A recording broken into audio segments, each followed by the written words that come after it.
Yes. We will start.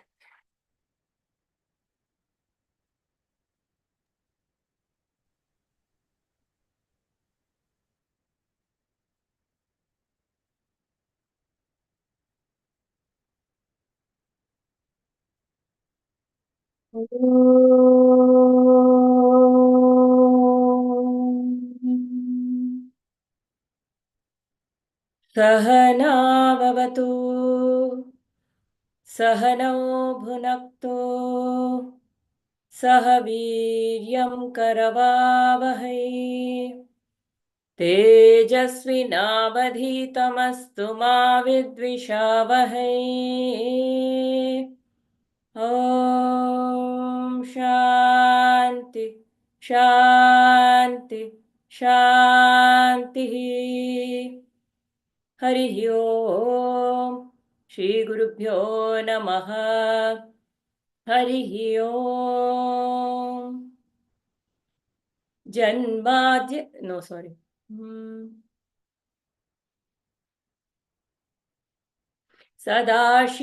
सदाशिवसमारम्भाम् शङ्कराचार्यमध्यमाम् अस्मदाचार्यपर्यन्ताम् वन्दे गुरुपरम्पराम् श्रुतिस्मृतिपुराणानाम् आलयं करुणालयं नमामि भगवत्पादं शङ्करं लोकशङ्करम् शङ्करं शङ्कराचार्यं केशवं बादरायणं सूत्रभाष्यकृतौ वन्दे भगवन्तौ पुनः पुनः समस्तजनकल्याणे निरतं करुणामयं नमामि चिन्मयं देवं सद्गुरुं ब्रह्मविद्वरम् सद्गुरुं ब्रह्मविद्वरम्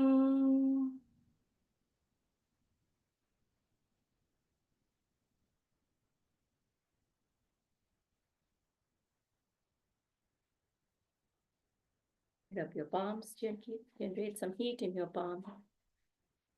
Cup your palms on the socket of your eyes. Blink open to the palms.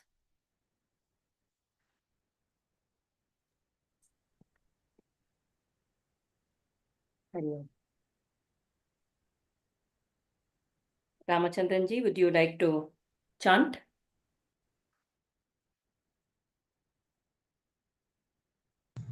Okay.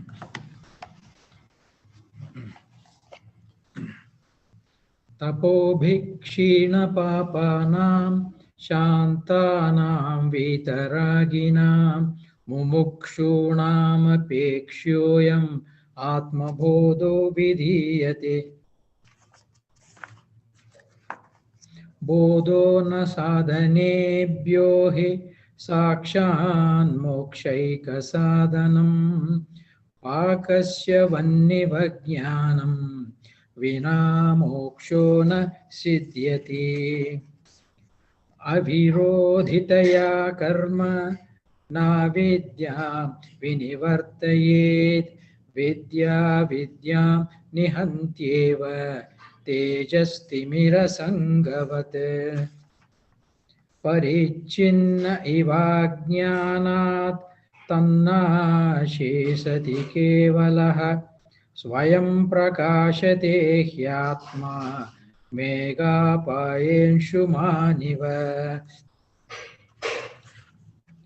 अज्ञानकलुषं जीवं ज्ञानाभ्यासाद्विनिर्मलं कृत्वा ज्ञानं स्वयं नश्येत् जलं कतकरेणुवत्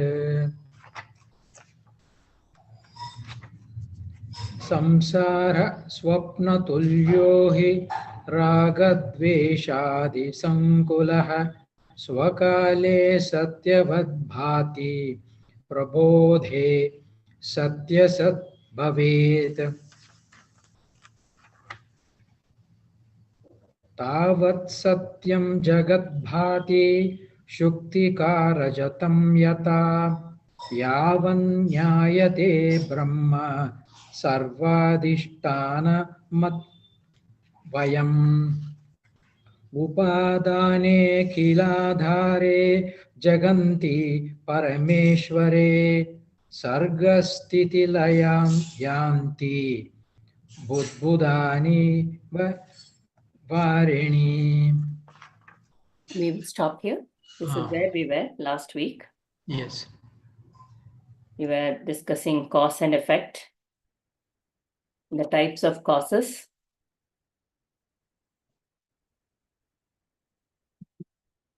When we say cause and effect, we looked at the example of yoga. Our true nature is the Supreme Self. But then in that self is just self-aware. It is the knower of everything, yet not knowing. It is that which shines, but it is not a verb. It is not shining. It's just there. Like the sun is just shining. It's not doing anything. It's just its nature. So the nature is Satchit Ananda, unattached to anything, beyond everything. And in this self, suddenly a desire arises. Some desire arises. That desire is, say, hunger. First, hunger arises in the stomach. And the moment the hunger arises, there is a desire to eat. Okay. That desire becomes a cause for action, to go after getting some food. Now you get some food to satisfy the hunger. So at this level, it is very simple. No effect, just action. You eat. Now, in this, we develop raga and dvesha, like and dislike. Oh, this food I didn't like. This food I like. Till I have satisfied my hunger, no effect. Hunger satisfied. But now I said, this I didn't like. Last time I ate that one was nicer. Okay. So now the next time what happens is, the hunger arises. We go to satisfy the hunger, we go out to eat. But now that going out to pick what to eat there will be a filter in front of it of that raga dvesha. I want this, I don't want. This is going to play a factor. Okay, here what is that raga dvesha coming from? My senses. My sense of taste. I like this, I don't like this. So now one filter has come. Now when through this filter I go to eat, that raga dvesha becomes the reason for the effect. And that become a cause. More and more. The desire leads to action. That action has led to further desire of raga dvesha. Now based on that further, it's like a loop. Desire, action, desire, action, desire, action. And as we go now, okay, now let me also cook the food. It gives more taste.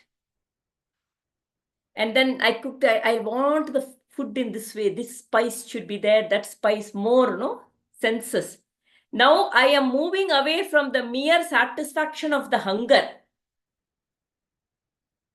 Hunger is the basic need. Hunger and food is there for hunger to meet. But now we are getting more attached with the senses rather than the hunger itself. Now gourmet food is like, I don't know, they will put food like, they'll give little. This much only. Huh? And then they do that, no? Like that, they add something, they do that. Gourmet food. It will not even satisfy your hunger, it will only satisfy the taste. Completely, all senses. The experience, the way you look at it, it should look beautiful. You should hear that sizzling sound. That, it is completely with the senses and does not even satisfy the hunger at the end of it. You will eat this much, this much.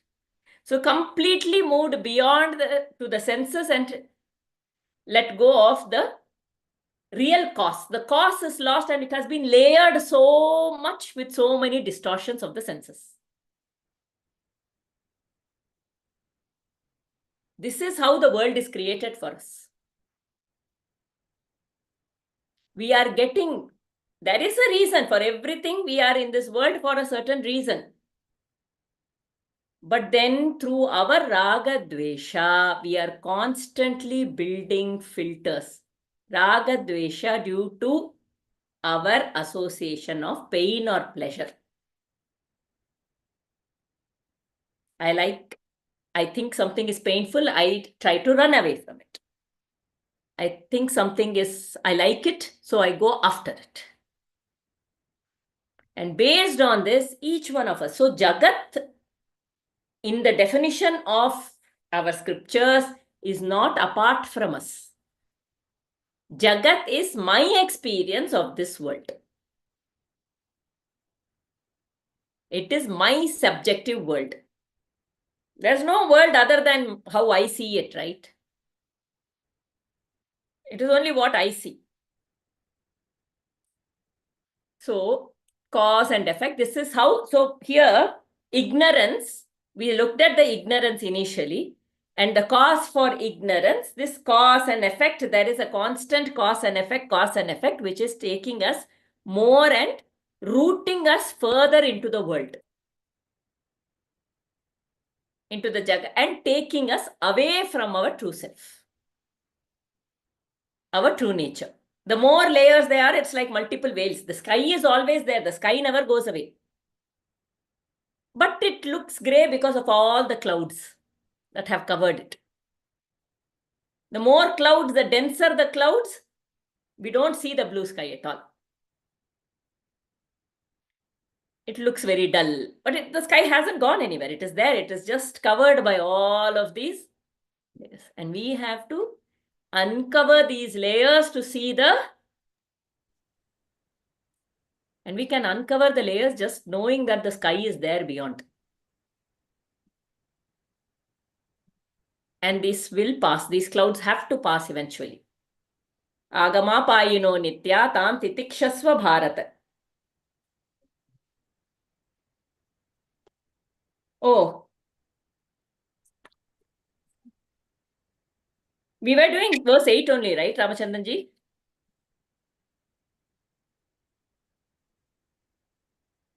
Yeah, correct. So like the bubbles in the water, the worlds rise, exist and dissolve. The world is, the Jagat is a result of this cause and effect that is arising, and it will dissolve eventually. Some will dissolve today, some will dissolve in a while, some will dissolve after death. Almost every day it dissolves in our sleep.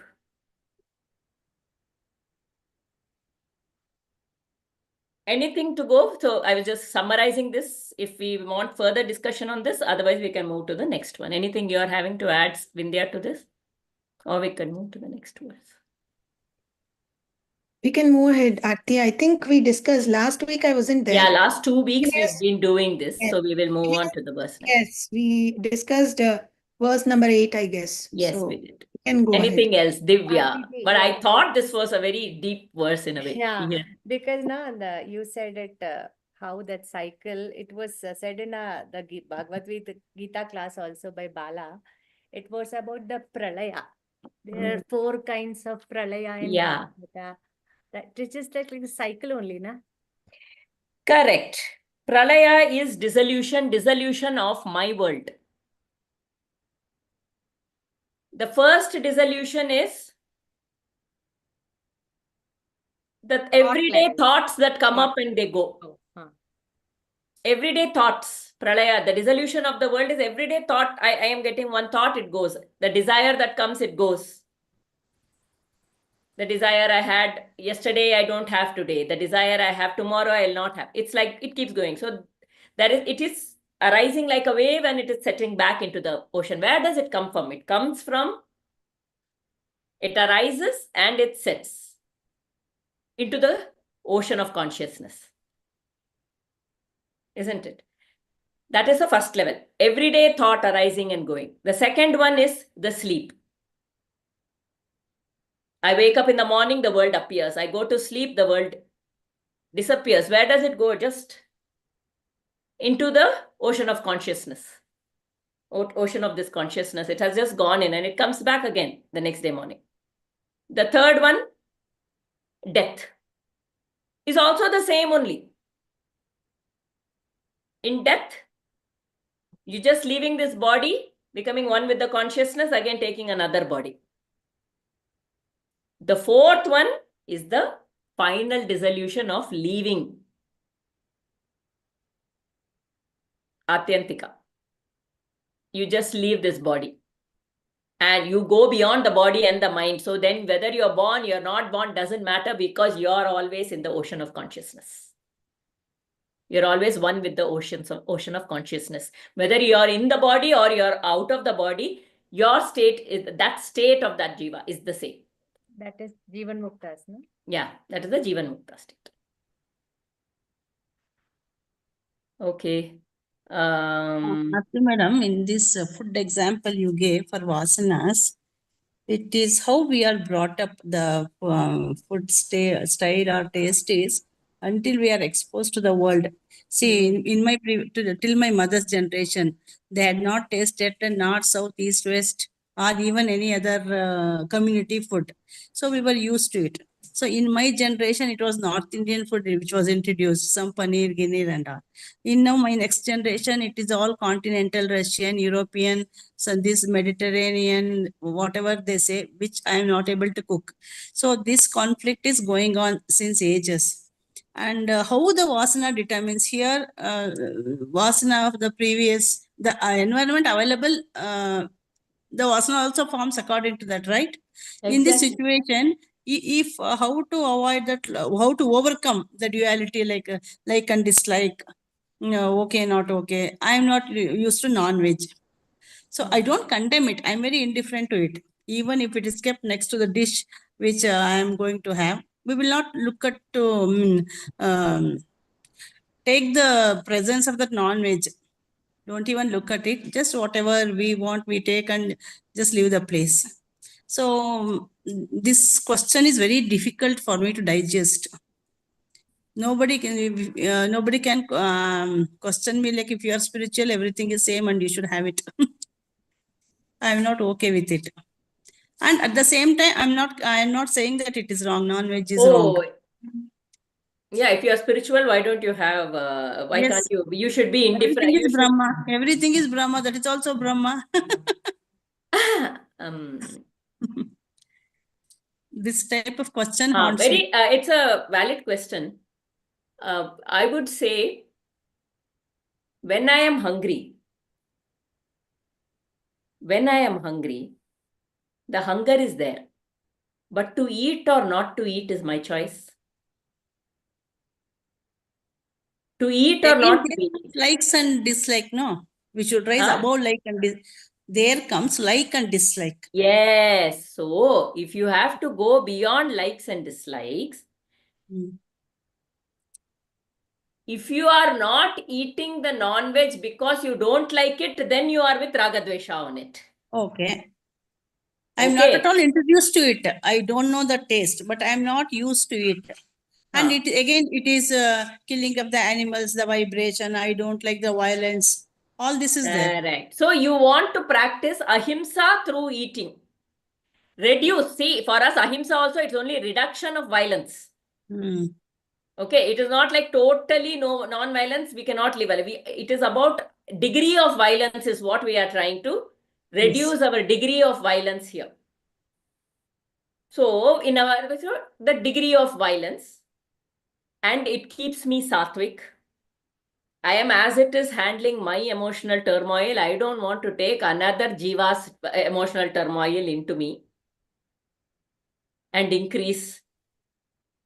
Typically, vegetarianism is prescribed for those who are seeking to be on the path of spirituality, seeking the higher truth. And vegetarianism aids with that, with the seeking of the higher truth by making the digestion simpler, keeping yourself lighter, taking in lesser vasanas. My vasanas plus that vasanas also now I have to handle. It makes me more rajasic when I eat this thing. So I am on a spiritual path. For the spiritual path, this simple, light, vegetarian, sattvic food helps. Yes. Thank you. The question here is the food that we are exposed to. I mean, I'm just seeking clarity in this question, whether it is that we are introduced to many kinds of food and I'm getting a variety of food. Is it increasing my likes and dislikes? Is that the question? Or is it that given to these choices also, I do not given to my conditioning like non-veg food? Or it is Exactly. See, we are introduced to variety of food now. correct. Though there are varieties of food, I prefer my conditioning is vegetarianism. Though I have a choice for going to non-veg, I prefer to be vegetarian because of many reasons. My brought up, my taste, my preference, my spirituality, whatever that my mind tells. So you are That's the saying that question. is giving into raga dvesha. Whether it is raga dvesha, or many people question me that you say that you are spiritual, this that and all, then this is also Brahman, the non-veg is also Brahman, you should treat it in the same way, there is no difference, all these arguments comes. So in that case, I was always taught that I am biased for vegetarian food, as if you are telling non-veg is wrong. I say, I don't say it is wrong, no likes and dislikes, it is my choice. When it is choice, it is again likes and dislikes. No. When we make any Choice choice, can come beyond likes and dislikes also. That is the thing. Choice, yeah, sometimes I find it very difficult to be in a situation, but I choose to stay in that situation because that is the right thing to do. yes. It is I, not I likes and dislikes. What is Shreya Preya is the correct word than right and wrong. Shreya is the correct word, which is beneficial to my growth. Correct. Correct. okay. Can I come in? Yeah, sure. Yes. I might need few minutes, but there are few points I would want to express in this thing. If it is okay, Aarti, can we go Yeah, ahead? go ahead. with Go that? ahead. Yeah. Because it is pertaining to this question. It might be slightly off the explanation of the verse, but since this has come up, I'm just giving a yogic perspective as well as Vedantic perspective to this question. The way that I gather and whatever I know, I'm just sharing a bit here. Let us understand this from 2 points. One is the yogic view of how we perceive food. Another thing is the Vedantic view of how we get into this cycle of samskaras. The thing is, food, when we think, let us think in this, let's not go to the level of Brahmanda and Pindanda. Now, in this role, when I'm choosing food, there might be choices or the conditioning and all. Two aspects to it is, one is when we are eating the vegetarian food, even if it is coming out of the plant, plants also have life. Animals also have life. But the thing is, one GV or that part of living being becomes the part of another GV and it nourishes that GV. This is the cycle of life. It goes on. We eat plants, we are eaten by something else. Even after we are dead, we are buried or we are burnt or anything, we become source for another thing, for the plants to grow, or if we are buried, the worms or the insects will eat us. So it is not that we are in the hierarchy of that like consumption, that we are the only people that we are consuming everything. So whether it is animal or this thing. the niyama, the Sanatana Dharma, the niyama of this life cycle that goes on is that one jiva gives up its jiva to become part of another jiva. It should not be first assumed that we are consuming something. Instead, you should be looking at it as the expansive state. That is, the plants giving up its jiva is it is becoming an expansive part of us. Now, if you come to the point that why do we need to be vegetarians or choose this thing? The spiritual angle to it is, if we have to see, I will get into the part of the physiology, the alimentary canal, or what we say, right, from the tip of our tongue to the root, the rectum or the anus, where we actually excrete, and all that we have eaten comes out. That is longer in actually carnivorous animals than in human beings. The thing is, in carnivorous animals, it will take longer duration. So once it is eating some food kind of thing, the enzymes that it takes and processes and comes out, that alimentary canal is actually suitable for its digestion. Whereas human being, it's not suitable. So it is said that if you want to eat, even if you want to eat a non-vegetarian food, it should be something that is far off from your existence. Like after plants, it might be fish. So it is like, far away from human existence. When you take that, so it is always, if you see, even in our Sanatana Dharma or in Charaka Samhita, even if the meat is given as medicine to certain ailments or given as medicine, it is always taken in form of some chicken or mutton or anything, but it doesn't come to the level of beef or elephant meat or camel meat, okay? Because these animals are closer to human existence. So usually that is not consumed. The far off that is from human existence, it is easily digestible. It will go inside and do. This is the reason for, choosing the food based on like, plant or animal or anything. But this is only pertaining to what choice we make.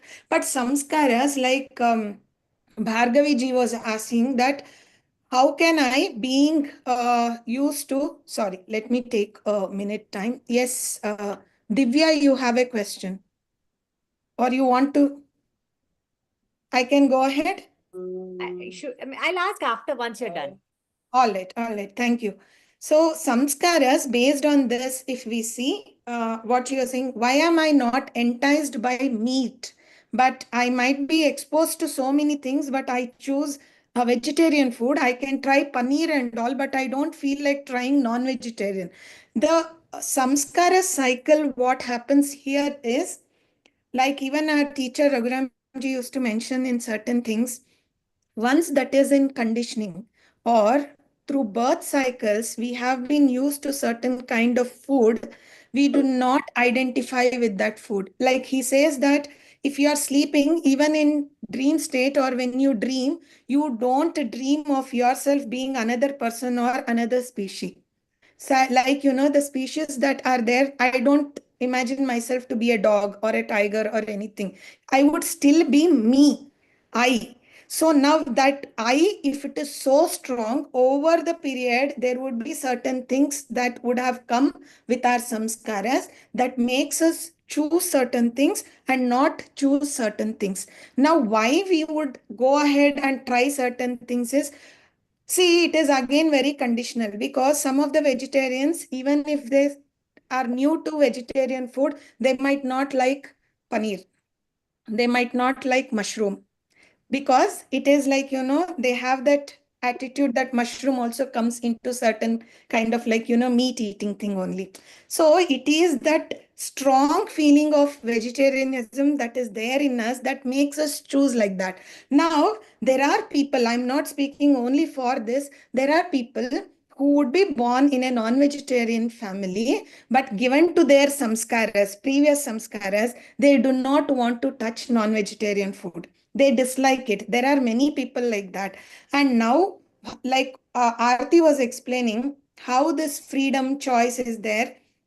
As per Vedanta, if we come, how to outgrow this one is in Sadhana Chatushtaya also we explored this thing. The only thing we need to address here is hunger and food. That is the need. The minute you cross this thing and start thinking that I want particular food for my hunger, whether it is vegetarian or non-vegetarian, whether it is sattvic or rajasic, we are getting out of that eternal loop and getting into something that is non-eternal.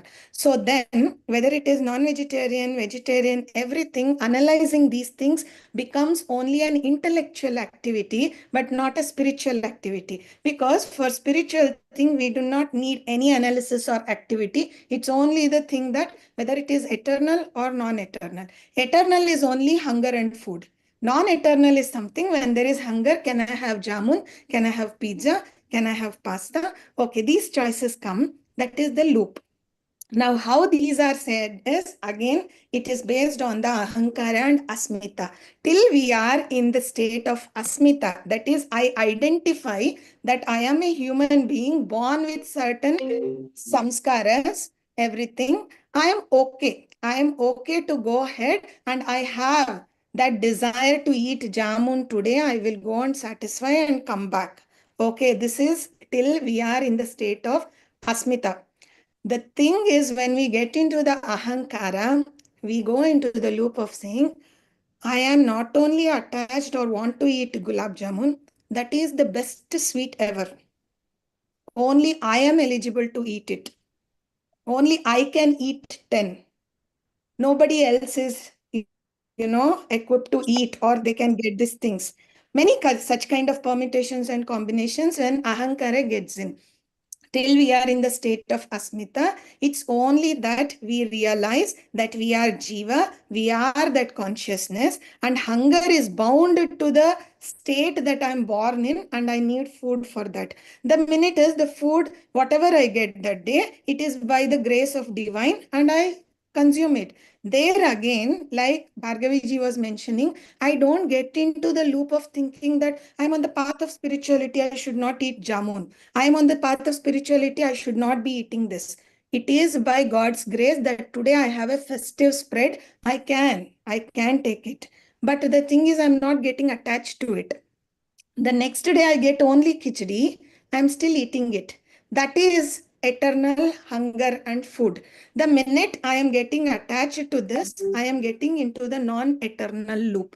And that again, whether I am analyzing it as non-vegetarian, vegetarian or anything, that falls into an intellectual activity, but not a spiritual thing. For spiritual, this is the only part that is required. Yes, Divya, you had something to share.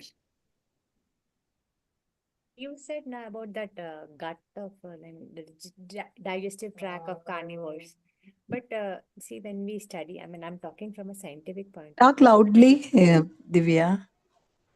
Yeah. Am I audible now? Yeah. Yeah. Yes. So when we talk from the scientific point of view, we talk about evolution and how, the civilized man came from stone man and all that. So didn't our ancestors eat, because that is the argument I get, because I'm born into a family of Nayars and we are hardcore vegetarians in Kerala. So even though I prefer not vegetarian food, at least, I mean, since a few years. So lot of people give me that didn't the caveman eat this? So I really don't know what to say to them. So then did our gut also evolve? No, it is Yes. a conditioning. Like, yeah, go ahead. Yeah, Aarti. See, It is what just. Hmm. go ahead, Aarti. No worries. No, it is just a conditioning at the end of the day. Now, after eating vegetarian or having been a non-vegetarian as a choice, we know this and we know that, and it has become a choice. But for somebody who has chosen the vegetarian, the problem has come when we say eating vegetarian is superior. Let me add to this. You are saying our ancestors came and had meat. That's it's like I want to tell them. I mean, I don't have anything to say when they say that that our ancestors came and used to eat meat all the time, and then Okay, let me give you this. This is how even Raghuramji explained to me. So I'm just sharing. his thoughts, and that is how my thought also evolved along with this discussion. See, cavemen used to live so many years ago and they didn't have access to anything, right? Their, whatever you say, intellect or their lifestyle was not evolved. So they used to first kill animals and they used to eat it raw. Am I right? After that, the fire was invented, and that is when you started getting the meat. You were cooking it. You got to know that instead of eating the raw meat, when you eat the cooked meat, it is better, maybe better for digestion, this thing. That was the evolution. Later, many years later, or maybe centuries later, agriculture came into being, where they started growing and then eating. Okay, now you tell me, primitive or non-evolved is meat eating, not agriculture. Agriculture or growing food and eating the plant-based food was more closer to our evolution right now, what we are. That was far away. So this way, we can be sure that more than saying the gut evolved, it is the evolution of how the food can be part of us for our intellectual and spiritual growth. That when they were eating raw meat, the evolution or the way that their mind or the intellect or the whole spiritual journey was, that was much better when they were actually into agriculture and eating this. So evolution was higher this way, more efficient this way. So we can't deny the fact that, our ancestors were cave people eating meat. But right now, it is a more processed thing, more evolved thing, I would say. No, not processed, it's more evolved. The thing is, see, given a thing, we wouldn't go back to those days, right? You wouldn't want to. Am I right? I mean, see, this I would just bring certain thing. I But don't. I don't know. Certain ways, those life was simpler. Correct. I'm coming to that point It was just because survival, and I mean, yeah, this is called unconscious harmony and conscious harmony. Okay. You would say that cave people, yes, at times I feel that is more like, this thing. Why? Because we assume that ignorance is bliss. Let me tell you, technology, we say that, right? If we were not there that way, our kids would have been more blissful, or like, they wouldn't have been exposed to so much of technology, addicted to phones and all. But there are so many positive things about technology also. It's like saying knife, it will cut my finger. So why was the knife even invented? But knife is supposed to cut vegetables. We need to consciously use that and be in a conscious state of harmony with the knife. Not that unconscious or subconscious harmony where I don't want the knife. You're getting me? So you wouldn't want to go back to that ignorant state. You want to be in a conscious state of harmony. That means you want to be evolved and be in that state. So that is how, given choice, we wouldn't go back to those days, because who would want to be ignorant that way, right? Ignorance is bliss is only like, you say in case of a child or a baby, okay, doesn't know anything. But that also evolves, right? It is the nature of life cycle has to go. So instead of being in unconscious harmony, we should always move to conscious harmony. And eating agriculture, plant-based food is conscious harmony. We were in Also, unconscious. when we look at it, it's not a one size fits all. If you look at the Varnashrama Dharma, the way the Brahmins, even now, or even in this thing, it is, I have seen even in, there was a person I had met who used to work in the army. He would at other times, he used to work in the army. When he came out of the army, when he was in the house and he was doing yoga, he used to be a yoga teacher also. Many may know he's from Yoga Bharati only. And he used to eat vegetarian food. But when he said, if I have to go and join the military, I need that kind of strength, I need that kind of rigor, and I'm ready to eat non-veg also if it is, because that kind of the kind of work you're doing also matters. The food is related to your varna, to your nature.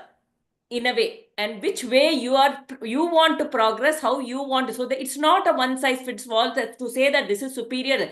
But if you are on the spiritual path, especially vegetarian, but even there we have like Shaktas and the Tantra where they do eat meat and aghors and all that. There are different, but generally it is advised to keep the body light so that we can meditate, so that we can live well and not absorb even there are emotions and all that accumulated in which become a part of the DNA and yeah, of the flesh and the muscles and everything, and hence to avoid that it is told that you should try and avoid eating the animals which are closer to our existence, and eat plants are the farthest, meat, birds, their emotional they're still in the progress of evolution. There's this, that emotional quotient is lower than the others, and digestibility is also easier. So overall, to see it that way, so it reduces the violence, and it is also reduces that intake of another being's what to say, prakriti inside you, in a way, right? So it is not a one side. It is not that somebody is eating if depending upon one's work. But now if you're doing a desk job, sitting largely and doing something, we can choose what will keep me light and what keep lifestyle changes, what helps me. People are moving, people are finding it light, people. So it is a choice. So it is not, so then we go beyond likes and dislikes when we have the right knowledge also. Yeah, but we also have likes and dislikes. When we say, oh, yeah, non-veg, I can't, no, what, then we are definitely going with like our conditioning. Yes, Sudhaji. Am I audible? Yeah. Actually, I agree completely with Artiji. It's actually mentioned in Valmiki Ramayana also. Whatever you said, based on the Varna system, the body, certain type of body requires certain type of food, energy. So for that sake, you have to have your food. If you want to grow a step above the thing and reach to the divinity, you will have to understand this first. And the responsibility as a human being, if you are born as a human being, the responsibility of a human being is different. And in that the system, Varna system and societal norms, we do have lot of activities to be performed, which is inevitable. And for that sake, we should choose a food which is suitable for our kind of, our type of work or our type of life. Our Varna. Varna, exactly. So this is actually Bharadwaja Rishi explains to Sri Rama and Lakshmana when they go in search of, they go to forest during their stay with them. Why this, when Rama's, when Sita gets abducted, Rama starts going into the depression, or he starts worrying, crying, everything. So that time he will say, my Sita is not with me, I don't want to have food at all. So then they will explain the kind of, see, if you are a king, king needs lot of energy, you need to have food, then only you can travel to so far, search your Sita, fight with demons and all these things. That was his karma as a Rama. That was his karma, his activity to be performed as a human being. So if we are born as animal, then the animal karma would be different. So according to animal karma, you can have, if you are a cow or a goat or sattvic, some sattvic animal, you will have only grass or something like that. But if you're born as a little cruel animal, then even cat also has non-veg. like cat eats rat. So that is also an animal. According to your janma, according to your karma, you will have to have the kind of food just to sustain that particular body. What one gets. Beyond that is everything is conditioned or a wish, whatever we call it. It's our choice. It's that. If we want to grow devotionally or divinely, then we'll have to understand this. And for my kind of work, what I need, how much food I need, what kind of food I need. For example, if we have lot of spicy food, then and we are following spiritual path, we are traveling in spiritual path, we have lot of spicy food or something, then obviously, like sorry, I forgot, I mean, I'm Divya, right? Yeah, no, some other name. Vindhya. Vidya, sorry.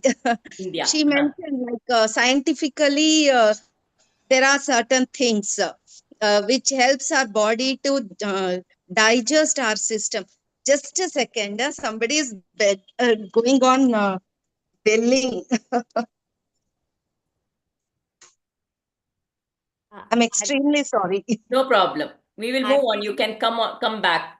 Yeah. Aarti ji, So, this- actually, that actually, when we are in spiritual path, we are doing some sadhana, and spicy food definitely hazardous for the digestive system, and it will create some problem, some discomfort in ourself, in our stomach, and in because of that, we lose concentration on our sadhana because of that discomfort.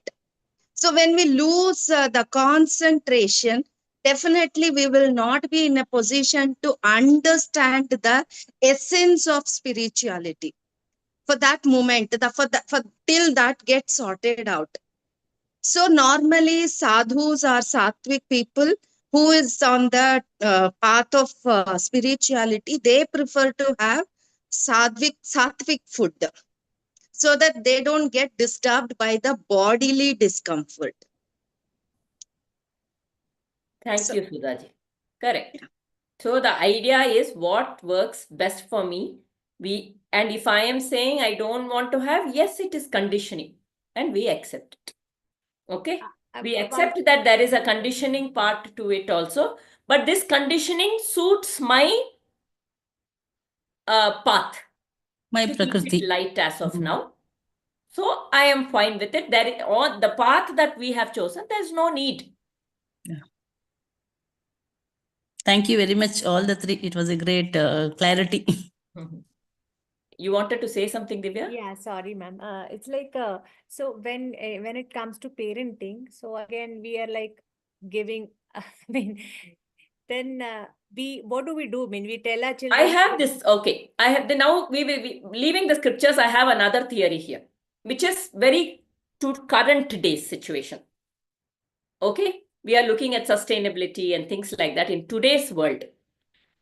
Many of us are desk jobbers sitting, not really working on the field, going out there and doing that kind of very physical work which needs a lot of strength or anything like that.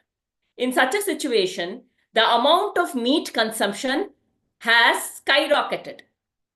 More out of choice. It is very high. If you see, especially the Western world. Now, in the Western world, what happens? I mean, even here, everywhere, it is going up. Even here, there is a steady increase, I believe. So, whatever they say, now you are growing the cows and we are injecting the cows with, we are growing these animals, we are injecting them with hormones so that they become plump, there is more meat in them. Okay. And we are giving them food. Sometimes they say to increase the protein intake, they give even some meat thing they mix with grass and feed the cows in the Western world so that the protein increases in the milk and in them and things like that. So what is happening?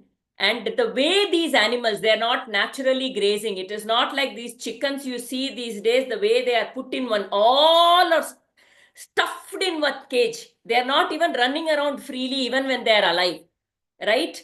So it is beyond. So just imagine what kind of emotions these animals must be happening. And then it is clearly going in the line of ahimsa, the way the food, even in terms of vegetables and fruits which we eat, so much pesticide we are putting, chemicals.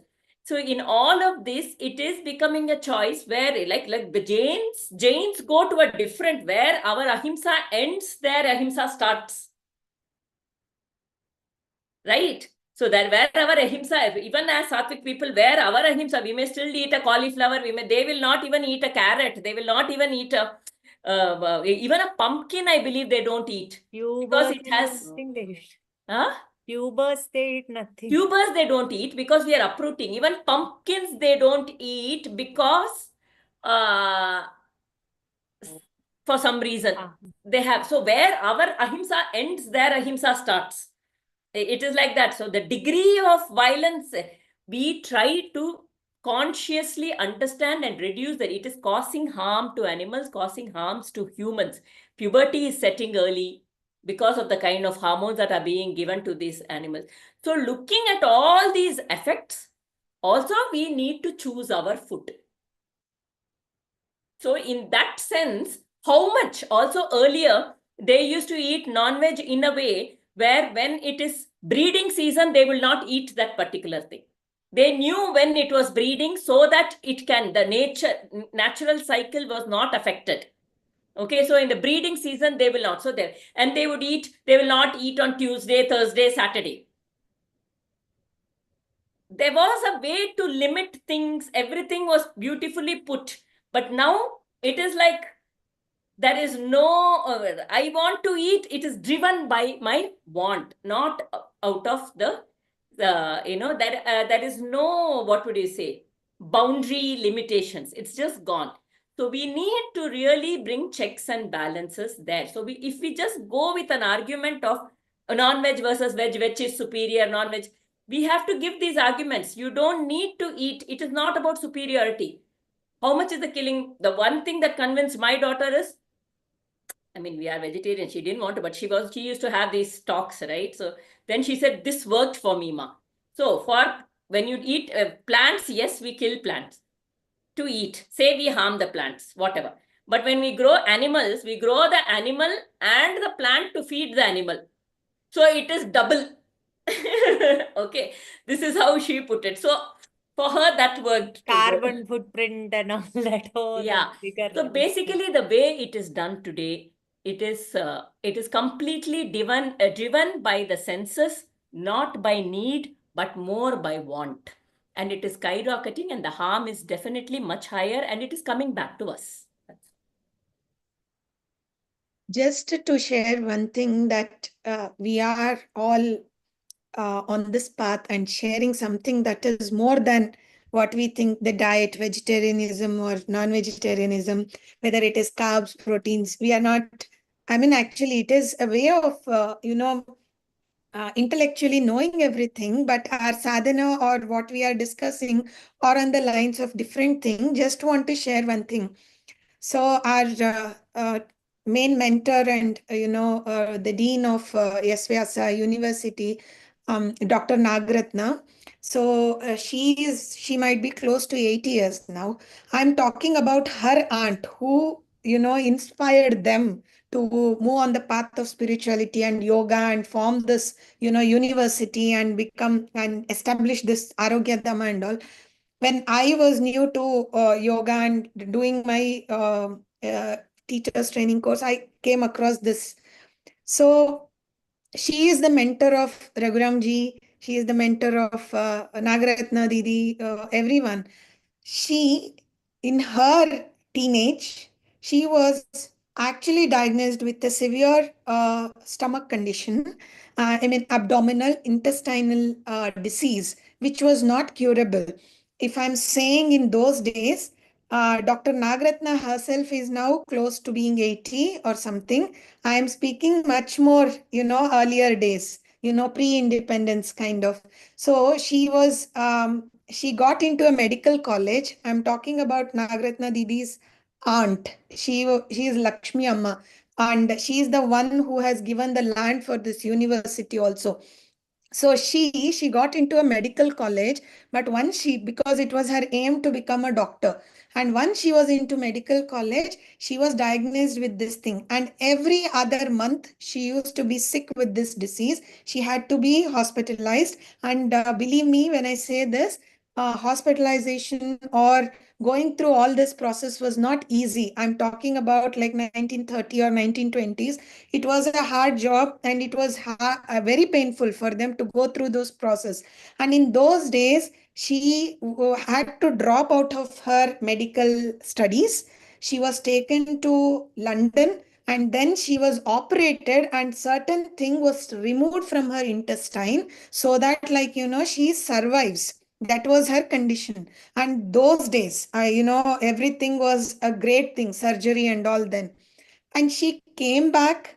After that, uh, she led a isolated spiritual life there. When the university was not there, it was a small hut kind of thing where she used to say, and there was no transportation. They used to say that from there, now it is a part of Bangalore, they believe, but they used to say, we are going to Bangalore. That means it was almost 40-50 kilometers away, and she was staying alone in that place.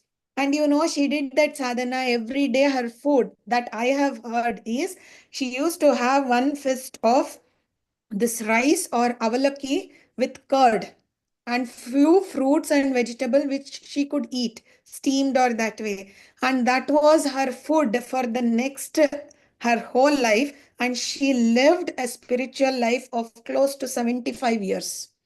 And this was her sadhana. So, longevity of life is not much important. What we are eating also doesn't matter if the life is fulfilling and is a spiritual thing, because she left a huge imprint there.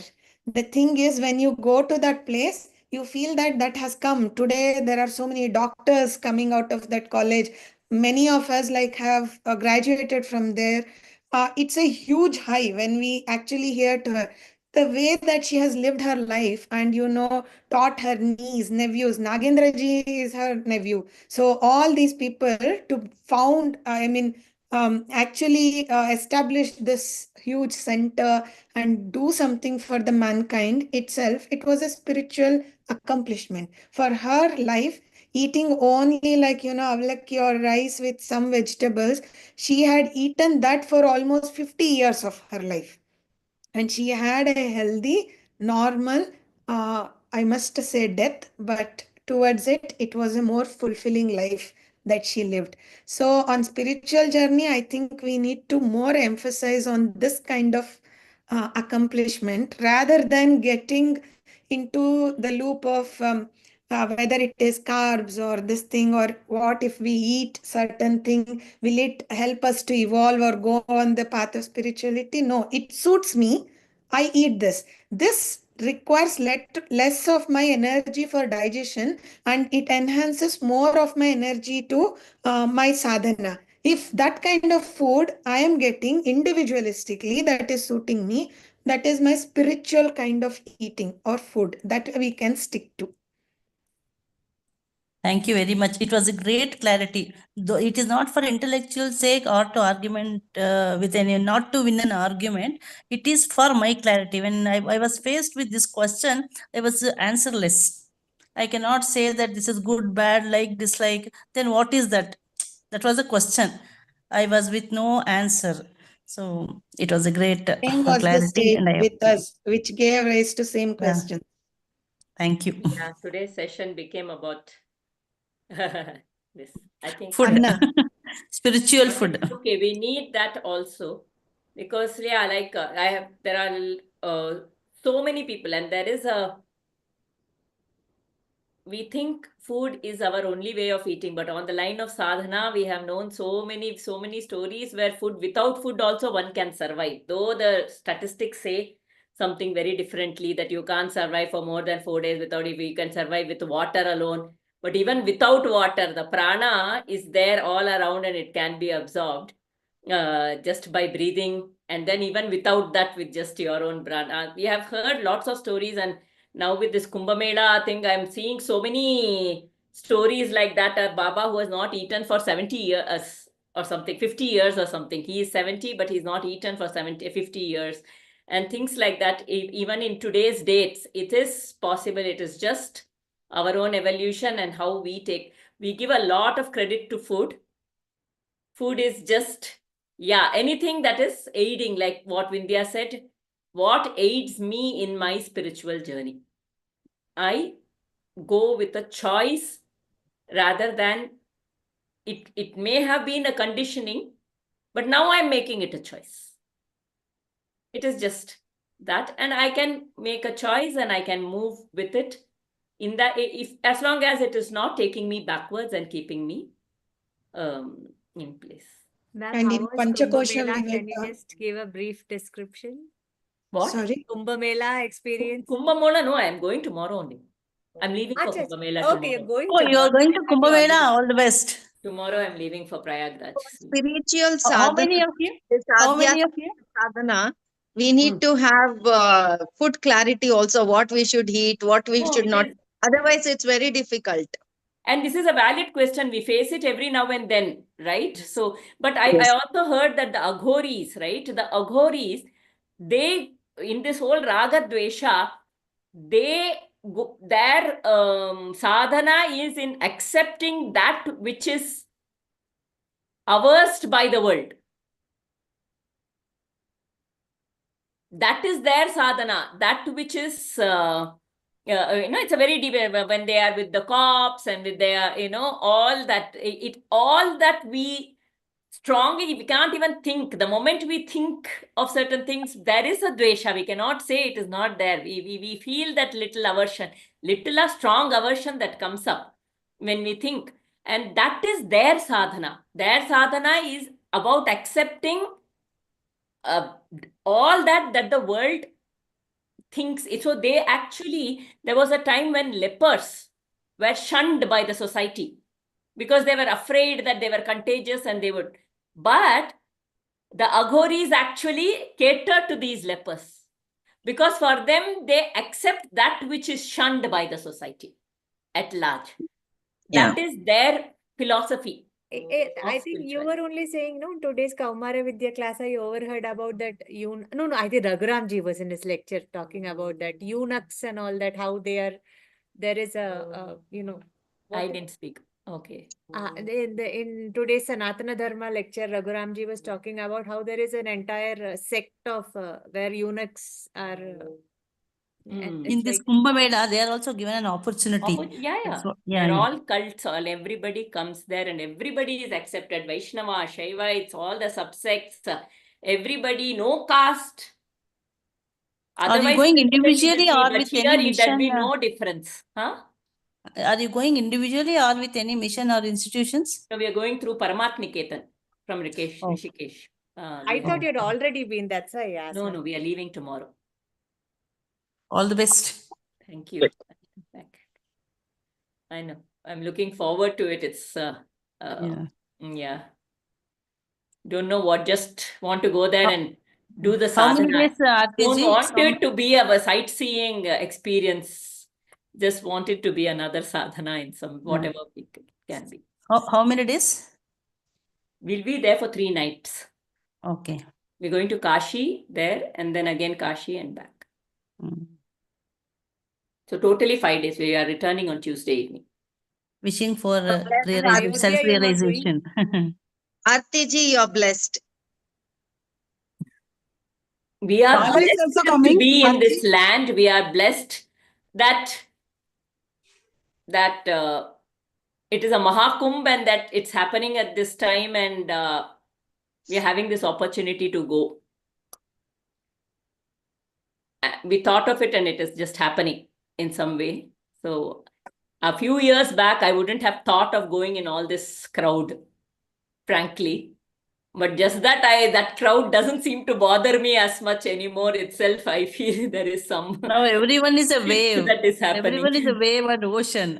Yes, exactly. Yes, that this Any Kumbh crowd, I Mela- feel that any crowd I see, I remember that example of sea and the wave. I am one of the wave. So we should Just not that get this disturbed. topic has come up, Kumbh Mela. So my husband is there right now. So he has gone for the first Makara Sankranti, first Snan. Very So he is there, but see, again, it is what I see, it is spiritual evolution. Given to that, we couldn't have traveled together. Due to the personal things, like, with girls at home, they have their certain things appearing for boards and all. We couldn't have imagined going together, but there was no, like, you're going or me or anything like that. It just happened over the last week, and I feel that it's only a cycle, that he was blessed to be there at this time, and we could only support him to go there by, I being back here with the family, taking care of girls and this thing. So everything is like, a spiritual, cycle or Yeah. practice. Even That someone supporting gets is to be there, someone gets a passive, opportunity to be a part of it. So never anything will be like, we miss it or somebody is for someone to be there, someone, It's I'm not saying it is a insignificant. great thing that we are doing. I see that I'm a passive instrument in that process for him to be there. So that is how everything manifests, I think. So more than being there, just, we listening to certain experience, or if Aarti is sharing next week once she's back, that also becomes our experience. So So one thing that I heard, for those who are not able to go this year and wish to be there, the one beautiful thing that we can do, even we are not going on the main Snan day. Okay, so if we feel like we are not there on the main Snan day, so all we have to do is really we take all the images, put it into us, we watch everything, and then on that day, we sincerely meditate upon and experience ourselves taking a dip in the Sangama, in our minds, and seeking the blessings. Ultimately, that is what, just visualize that whole Prayagraj based on whatever you are getting, and take a deep dip in that on that day, and we will get that because okay, it's just getting extended, but Like Manasa Puja. do your Manasa Puja. Okay, so which is also very, very, very powerful, and seek the blessings of all the deities and Ganga and Yamuna. Saraswati is within us. She is flowing through us as the knowledge. That flow of knowledge is within. So that Guptagamini is within us only. When we take that dip, the third one is nothing. The Sangama of the Yamuna, Ganga, and this Saraswati, we are coming together.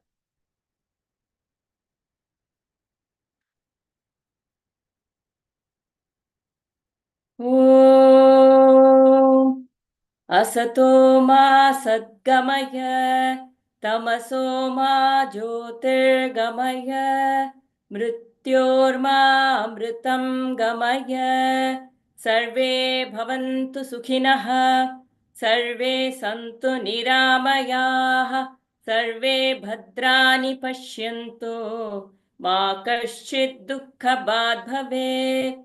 Om Shanti Shanti Shanti Hari Om Shri Gurubhyo Namaha Hari Om.